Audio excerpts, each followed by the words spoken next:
কিন্তু সব এখন ভদ্র হয়ে গেছে। কিরকম? তারা প্রচুর মব মব বলবার চেষ্টা করছে। আমরা সবসময় মবের বিপক্ষে, আমরা আইন চাই, সুশাসন চাই। 32কে বারবার বলা হচ্ছে মব করা হয়েছে। তাহলে একটা মজার কথা হলো, দেখেন 32 হইল বিএনপির কাছে মব, রুমিন ফারহানাদের কাছে মব, আর পাথর মেরে হত্যা করা এইটার আসলে কোনো নাম নাই।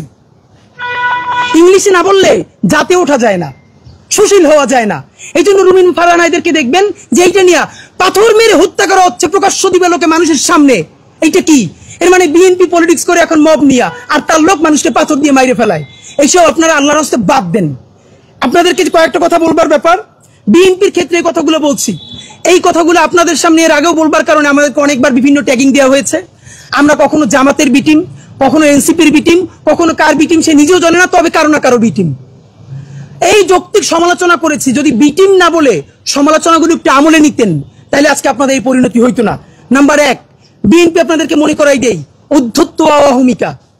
আপনাদের বডি ল্যাঙ্গুয়েজে, আরে ভাই 1 বছর আগে ছিলেন বিলাই, টক শোতে যান নাই, অনলাইনে কানেক্টেড হইছেন, সেখানেও কি যেন নক করছে, বাসা থেকে দৌড়াইতেছেন। মানে এটা তো আমরা মানি। এর মানে আপনারা বিলেই তো ছিলেন। এখন আপনি বাঘ হয়ে উঠছেন।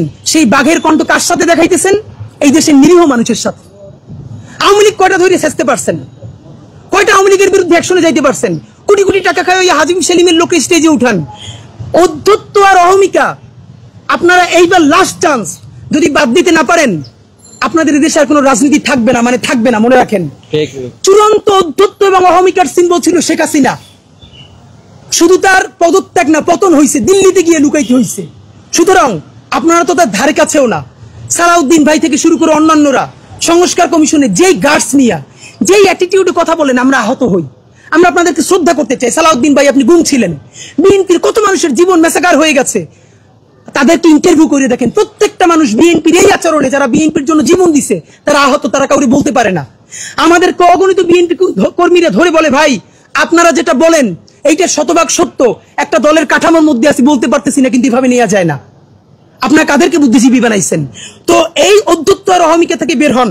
নাম্বার 2, এর কথা না বললেই না, বললে খুব মানে এটা ছোট মনে হয়, তবুও এই যে দুবু দলের নয়ন সাহেব, এর কাজই হইল সম্ভবত উনি বিএনপির থাপড়ানো বিষয়ক সেক্রেটারি। যারে ভাই তার থাপড়ায় কি অ্যাটিটিউড ভাই! বিএনপির বিরাট সমাবেশ, সে হাঁটতেছে, সামনে একজন আইসক্রিম মেলা, সমানে থাপড়াইতেছে। ওমা কি আনন্দ!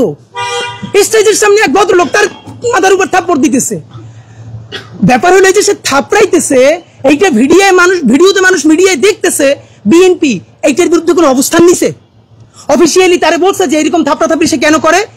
সে এইটাকে এনজয় করতেছে। এর মানে হলো বিএনপির বিরুদ্ধে আমরাও যদি বলি, আমাদেরকে এরকম থাপড়ানো হবে। এই থাপড়ানোর ট্রায়াল দিতেছে তারা। এই নয়নেরা যদি হয় বিএনপির ফিগার, যারা এখন মানুষটা খালি সমানে থাপড়ায়, ডানে বামে তাকাইয়া, তাহলে সেই দলের যারা নীতি আছে, তারা মানুষটা পাথর মারবে না, মারবে কি? চুমা দিয়ে মাইরে ফেলবে মানুষকে। অথচ যা করার তাই করছে। দলের নেতা মানুষকে থাপড়ায় আর তারা পাথর মারে। এখন আমরা জানি এই নয়নদের শক্তি কোথায়। নয়নরা থাকবে নিচে, চাঁদাবাজি করবে, টাকাটা আনবে, টাকাটাই না উপরে পাঠাবে কারো না কারো কাছে। তারা হবে ভদ্র সুশীল, তারা মব করবে না, ইংলিশে কথা বলবে। আর নয়নরা নিচে চাঁদাবাজি করে উপরে দল চালাবে। এইটা বিএনপির বলিনি, এটা জামাত করলে জামাতের অবস্থা এইটা হবে। এটি এনসিপি করলে, এনসিপি তো নতুন দল, সুতরাং ফেরেস্তাই মনে হবে। আমরা এনসিপিরও বুঝতে পারবো সে আসলে বিএনপির মতো ক্ষমতায়িত হইলে আসলে সে কি করে। সুতরাং যুব দলের ব্যাপারে এটা মবের বয়ান। আপনাদেরকে একটা বলি, থানা ঘেরাওর কথা বলেছি। এখন যেটা সব থেকে কনসার্ন, আমরা যতবার নির্বাচন নিয়ে কথা বলেছি, আমাদেরকে বলেছে আমরা নির্বাচন চাই না।